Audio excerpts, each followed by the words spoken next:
우리 크리스천은 재물이 늘 하나님 나라의 대립 구도를 형성하는 가치임을 늘 머리에 새겨야 합니다. 제가 늘 인용하는 말씀이 있죠. 마태복음 6장 12절 24절 읽어보겠습니다. 시작. 하나님과 재물이 마치 저울에 달려있는 두거라 되는 거죠. 그러니까 이를 미워하고 저를 사랑하거나 이를 중히 여기고 저를 경히 여기거나 둘 중에 하나라는 거예요. 둘 다 할 수가 없다는 거죠. 저울 이게 무슨 저울이죠? 하여튼 그 저울에 이 저울 그냥 다는 저울이 아니라 이 저울에 두 주인을 섬기지 못한다. 여기서 핵심은 재물에 우리가 재물에 너무 마음을 쓰는데 그것보다 주인이라는 거죠. 누가 주인인가에 대한 저울인 것이죠. 내가 재물을 하나님의 주인으로 여기는 그 반대편에다가 재물의 추를 놨을 때 그게 더 무거워진다면 이것은 잘못이다라고 얘기하는 거죠.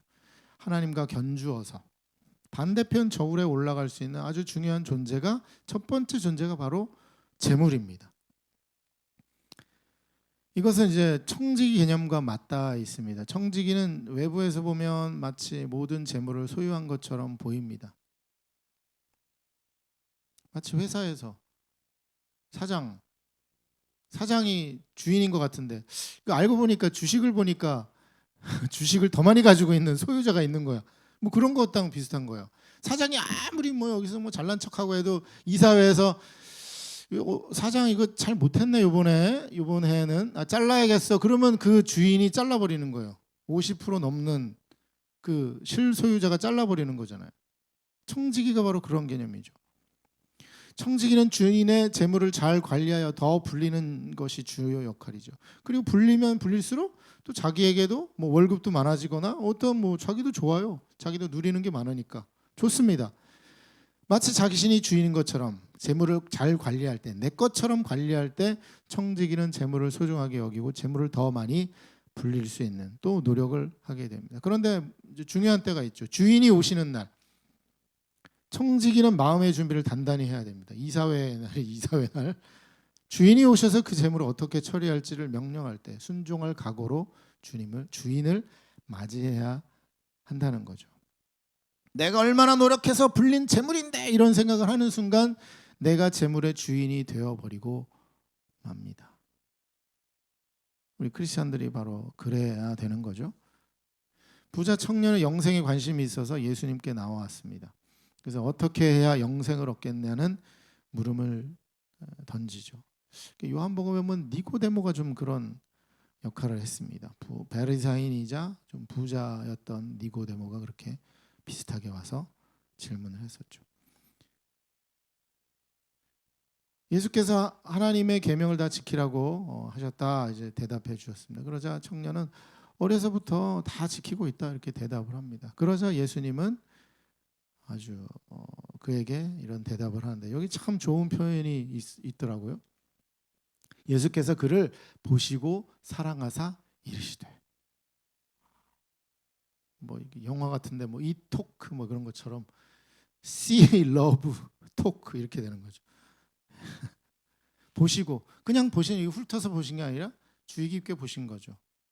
왜? 영생에 관심이 있으니까. 그 마음에 영생을 향한 욕구가 있다는 것을 아니까 관심을 가지고 보시고 사랑한 마음을 가지시고 말씀해 주셨습니다. 이 말씀이라는 게 그거잖아요. 고수의 한마디는 그렇죠? 큰 힘이 있잖아요. 예수님은 영생에 대한 고수니까 영생에 뭐가 부족하구나 당신 한마디 딱 해주신 거죠. 우리도 이런 모습이면 좋을 것 같아요. 서로 주의 깊게 바라보고 사랑해서 말해주는 거, 그렇죠? 뭐 칭찬해줄 수도 있고 또 부족한 것을 얘기해주기도 하고 채워줄 수도 있는 우리 그런 대화와 관계들 되면 좋을 것 같습니다. 근데 그거에 비해서 내용은 좀 충격적이죠. 뭐예요? 내게 있는 것을 다 팔아 가난한 자들에게 주라. 그리하면 하늘에서 보화가 내게 있으리라. 그리고 와서 나를 따르라. 이렇게 말씀하셨습니다. 아마도 그 청년은 자신의 영적 수련, 정신 수양, 도덕적 완성을 위한 율법은 다 지켰지만 이웃 사랑의 율법은 부족했던 것 같아요. 왜냐하면 율법의 완성은 사실 이웃 사랑이거든요. 그 모든 수련과 수양과 이런 것들의 끝은 이웃 사랑이었습니다. 그럼 이제 가진 것을 다 팔아 가난한 자들에게 주면 되잖아요. 할렐루야. 참 쉽죠? 뭐 쉽잖아요. 영생을 위해서 부족한 거 하나가 있는데 그것만 하면 된다 그러니 되잖아요. 다른 거 더 해라 하는 것도 아니고. 근데 좀 너무하잖아요. 다 팔아서 나눠주라고 하니까. 여러분 어떻게 생각하십니까? 사실 재물에 대한 여러 가르침 중에 이 말씀이 아주 또 사람들에게 많이 회자가 되는데, 재물에 대한 가르침을 문자 그대로 받아들여야 할까? 아니면 이거는 상징적인 의미다라고 조금 물타기를 해야 될까? 그리고 이 말씀이 진짜 실천 가능할까? 그리고 이 부자 청년이 실제로 그렇게 했을까? 이런 또 상상을 해보기도 하죠. 아니면 너무 이상적인 것인가? 많은 설교자들은 각자의 견해로 설교하고 이것이 예수님의 뜻이다라고 가르칩니다. 그러나 정답은 없습니다. 각자의 견해에 대한 또 근거를, 양쪽에 다 견해의 근거가 다 있어요, 성경에. 그러니까 둘 다 맞고 뭐 틀리다고도 할 수 없는 거죠. 저는 또 저의 견해도 이렇게 또 생각해 봤어요. 이것은 부자 청년에 대한 예수님의 말씀은 일반적인 해법이 아니라 부자 청년만을 위한 해법이다. 마음이 좀 편해졌어. 이거 내 거 아니야. 저 부자 청년에 대해 아유, 쟤 좀 다 팔아서 나눠주지. 아유, 나는 아닌 것 같아. 뭐 틀린 말은 아닙니다. 청년을 보시고 사랑으로 해서 주시는 특별한 조언이라는 것이죠. 물론 여러 가지 스펙트럼 중에 일부니까 그렇게 해도 당연히 이거는 뭐 문제는 없습니다. 그런데 여기에서 중요한 것은 인간은 각자에게 주어진 재물에 대한 욕구의 강도가 다르다는 것입니다. 하나님 나라는 그 욕구를 어떻게 관리하느냐에 달려있죠. 어떤 이는 가진 것이 많아도 다 팔라고 하면 쉽게 파는 사람이 있어요. 어떤 이는 가진 것이 적어도 쉽게 버리지 못해요. 이것은 사실은 재물의 많고 적음이 중요한 것이 아니라 거기에 대한 내가 얼마나 집착을 하고 있고 그 재물의 주인이 누구인지에 대해서 어떤 태도를 가지고 있느냐가 중요하다는 것이죠.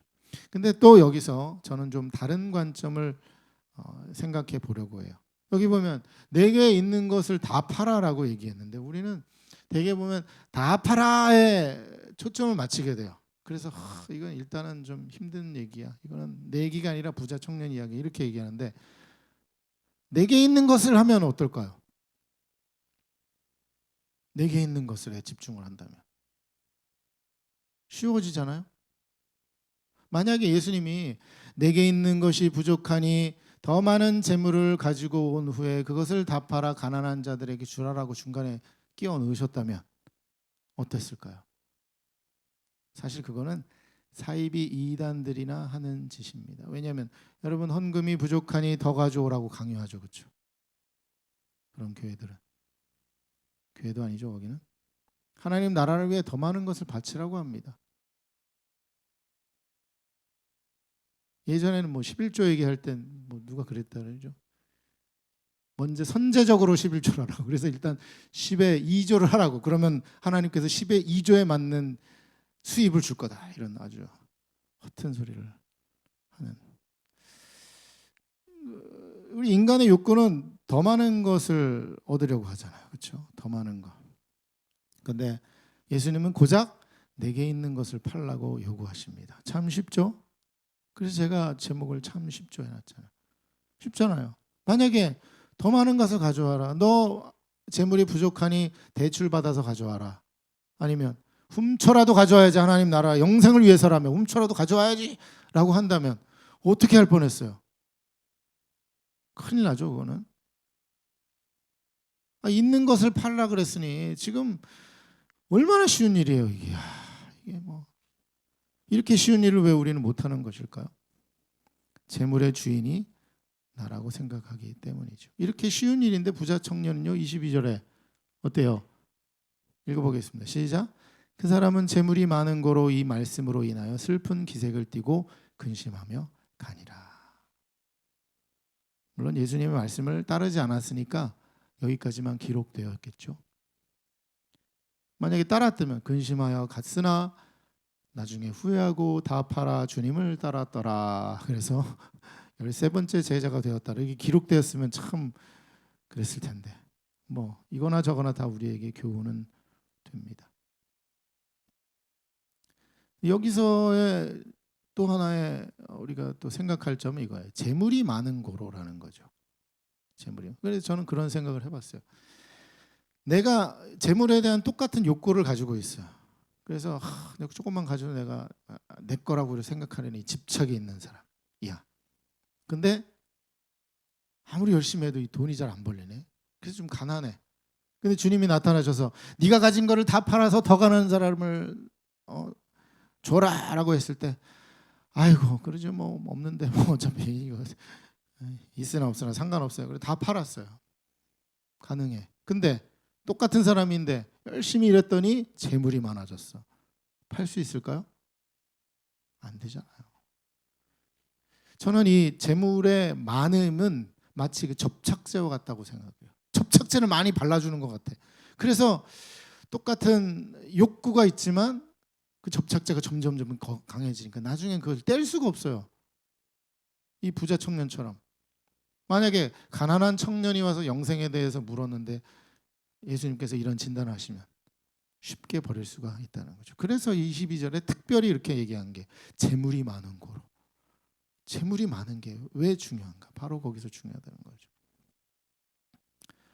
이제 예수님은 여기에서 이제 머물지 않으시고 제자들에게 이 사건의 교훈을 가르쳐 주십니다. 그래서 23절, 24절, 25절에 말씀하고 계시죠. 재물이 있는 자는 하나님 나라에 들어가기 심히 어렵도다. 그렇죠? 이게 그 말씀이잖아요. 재물이 많으니까 있는 자 들어가기 어렵다. 왜? 접착제가 재물에 붙어 있으니까 그걸 뛸 수가 없어요. 뛰면 막 거기 그 막 살점이 떨어질 것 같고 뛸 수가 없어요. 그래서 제자들이 이 말씀에 놀라죠. 예수님께서 다시 대답하여 이르시되 얘들아 하나님 나라에 들어가기 얼마나 어려운지 낙타가 바늘기로 나가는 것이 부자가 하나님 나라에 들어가는 것보다 쉽다. 자, 우리가 그냥 부자에만 집중해 왔다면 이것이 좀 불편할 수 있지만 부자가 어떤 의미인지 내가 재물에 대한 욕구가 집착과 그리고 재물의 주인이 누구인지에 대한 고민이 있는 이제 지금까지 해왔다면 이 부자가 이제 이해가 되겠죠. 단순한 부자 아니면 어떤 객관성을 가지고 있는 부자가 아니라 이것은 재물을 향한 집착이 있는 부자라는 거죠. 그리고 하나님과 재물을 겸하여 섬길 수 없는데 내가 재물에 더 많은 중요성을 가지고 있는 바로 그 사람이 라는 의미가 되고 있습니다. 이 재물의 주인이 나라고 생각하는 거죠. 작은 재물은 쉽게 처분할 수 있지만 재물이 많으면 재물을 처분하기가 점점 더 어려워진다. 물론 아주 드물게 작은 재물도 진짜 그것조차도 처분하기 어려운 사람도 있죠. 그만큼 더 강한 집착력을 가지고 있는 사람들도 있는 것이죠. 그런 얘기가 있잖아요. 부자가 돈 쓰는 게 더 힘들다는 거죠. 부자가 막 100억, 1000억씩 막 쓰지만 쓸데없이 100원은 안 쓴다. 이런 얘기 있잖아요. 그렇죠? 그런 것, 그런 뭐 여러 가지 우리가 생각들이 있지만 그 재물의 주인이 누구인지를 우리가 더 생각할 수 있어야 됩니다. 그래서 이번 주에 보니까 이런 뉴스가 있더라고요. 미국의 한 유명 의과대학에 10억 달러, 우리 돈 약 1조 3천억 원의 기부금이 들어와 모든 학생이 학비 걱정 없이 공부할 수 있게 됐습니다. 뉴욕타임스 등 언론에 따르면 뉴욕의 엘버트 아인슈타인 의대에 이 대학 전직 교수이자 의사회 의장인 루스 고테스만 여사가 거액을 기부했습니다.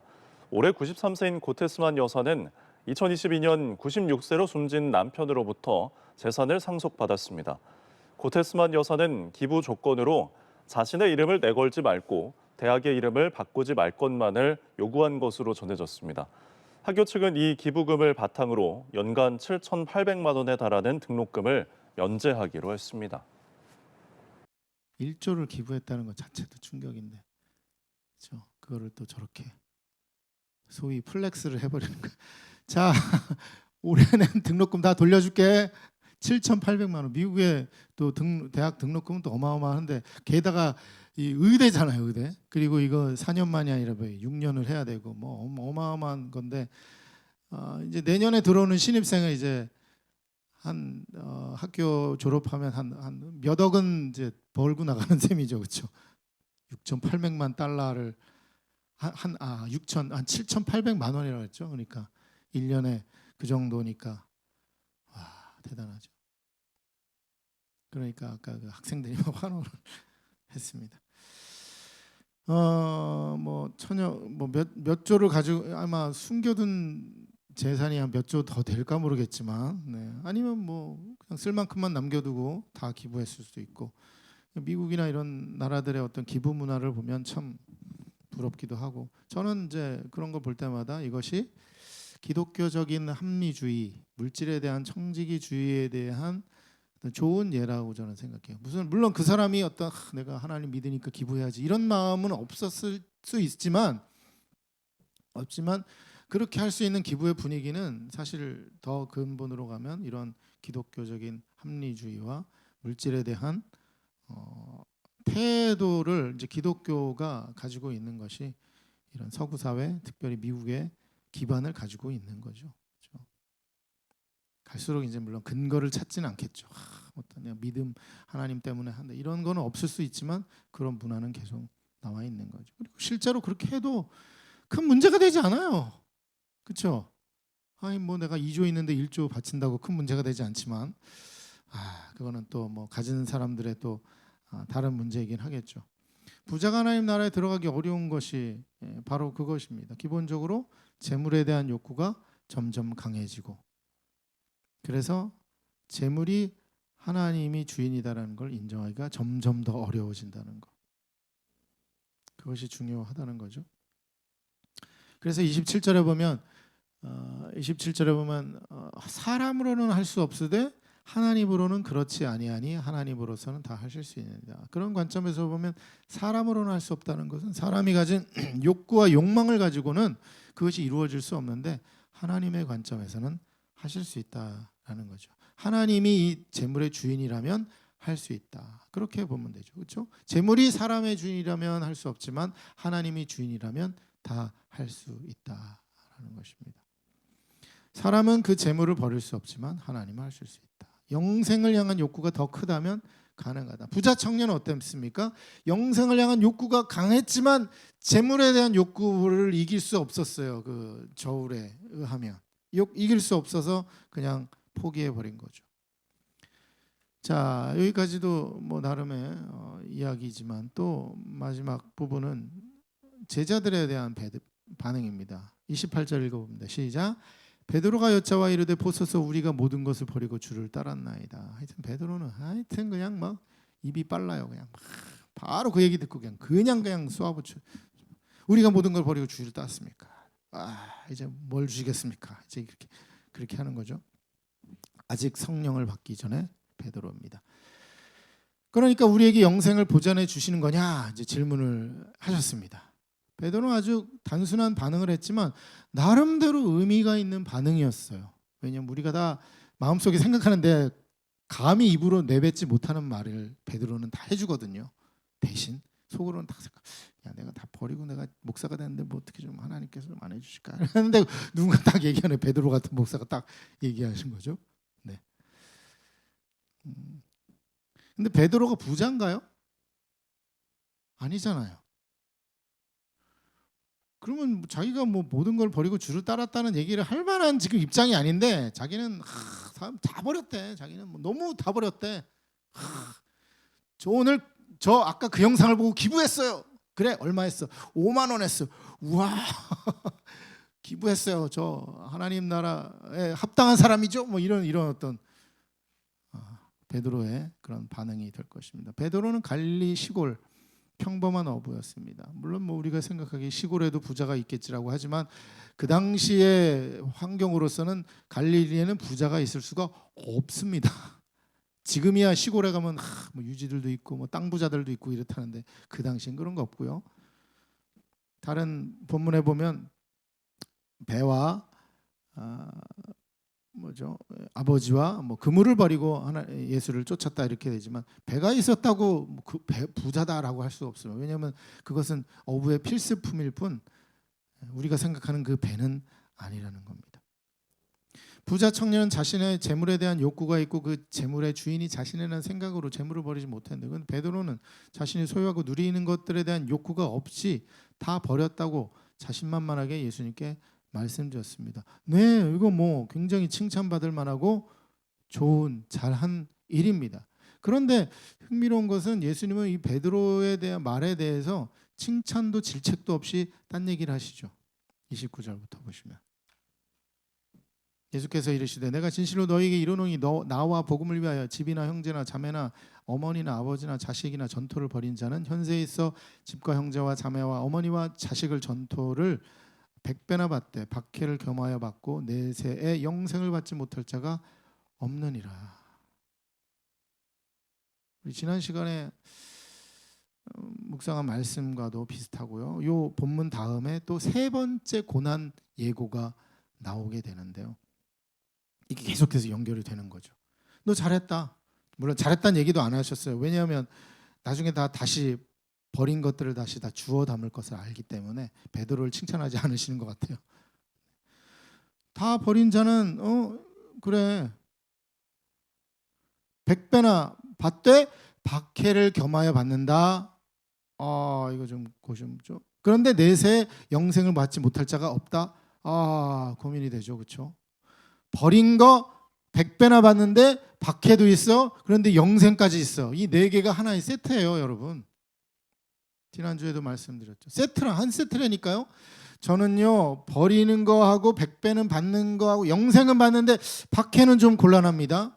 아니면 저는 100배는 받고 영생은 받는데 버리지는 못할 것 같고요. 박해도 안 받고 싶어요. 이런 취사 선택하는 거죠. 근데 그게 아니라는 거예요.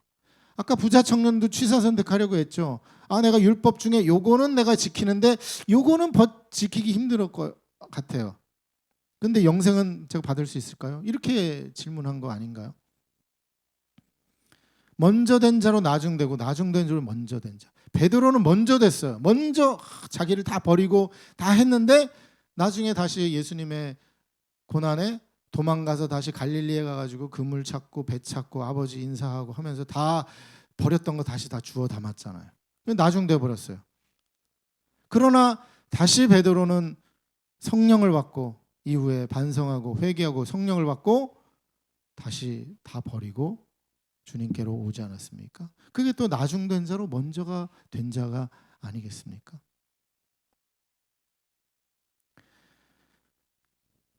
베드로는 누구보다 앞서서 자신의 소유를 버리고 예수님을 따랐고 먼저 되었지만 결국엔 나중되었고, 그러나 성령을 받고 나중되었지만 또 먼저 되었던 것, 바로 우리의 모습이 아닐까 싶습니다. 늘 우리가 먼저 돼가지고 먼저 버리고 먼저 해서 박해도 받고 다 하고 완벽하게 할 수 있는 거, 그건 불가능하죠.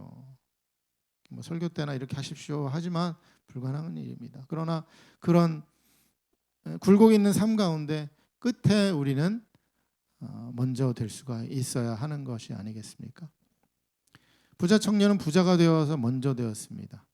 그 면에 있어서 먼저 되었습니다. 그런데 가진 것이 많고 율법을 다 지켜 영생에 적합할 줄 알았는데 재물을 다 팔아 가난한 자들에게 주라는 말씀에 그렇게 하면 되었어요. 참 쉬웠습니다. 자신의 소유가 아니라 하나님의 것이라고 판단하고 처분하면 됩니다. 그것이 영생에 합당한 태도죠. 어디서 더 많은 재물 가져오거나 훔치거나 빌려올 필요도 없었습니다. 하나님은 가지지 않은 것을 가져와서 처분하라고 요구하지 않으세요. 예수님의 말씀 어디서 뭐 가서 네가 뭐 더 가져와라 그러지 않으셨어요. 있는 그대로. 네 뭘 가지고 있니? 우리 뭐 오병이어에서 그렇잖아. 네 뭐 가지고 있니? 아니 뭐 도시락 몇 개 있어요. 가져와 했지. 가서 뭐 더 사오려고 했던 거는 제자들이잖아요, 그렇죠? 더 많은 것들 가서 사오게. 제가 마트 가서 제가 쓸어오겠습니다. 다 쓸어와야지 이 수많은 사람들을 먹일 것입니다. 이러지 않았어요. 있는 거 가져와라. 재물에 대한 많은 성경의 가르침도 모두 우리가 가진 것 안에서 해결되는 것을 요구하고 있어요. 얼마나 쉽습니까?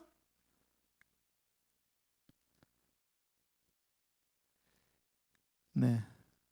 우리 바리새이면서 부자라고 알려진 니고데모는 예수님께 영생에 대해 질문을 해서 예수님과 친해졌습니다. 근데 예수님은 니고데모에게 너 재물을 다 처분하라고 안 하셨어요. 그 재물에 대해서 다 다른 마음을 가지고 있는 거죠. 그리고 그는 예수님이 돌아가셨을 때 시신을 수습하고 장례를 치렀습니다. 그 당시에 좀 부유해야지 그것이 가능한데, 그리고 아주 좋은 무덤에도 이렇게 예수님의 시신을 두었던 것이 니고데모였죠. 네. 다행히 니고데모에게는 다 처분하라고 안 하셨어요. 왜 그럴까요? 니고데모는 자신이 가진 것에 대한 집착이 없었을 것입니다. 뭐 가난한 자들을 팔아서 가난한 자를 두든 말든 그거는 중요하지 않았어요. 왜? 이미 나의 모든 것이 주인이 하나님임을 알고 있었기 때문에 그것이 가능했죠. 그래서 다행인 겁니다. 할렐루야. 아무에게나 다 그렇게 한다는 거 아니죠. 그것이 재물이 많은 사람이든 적은 사람이든 뭐 상관없습니다. 그것은 내가 그 재물에 대한 태도가 어떠하느냐에 달려서 주님은 그렇게 요구하신다는 거죠. 그래서 어느 순간에 주님께서 오셔서 그럴 거예요. 너 한 가지 좀 부족한 것이 있다. 이거 좀 내려놔야 될 것 같은데.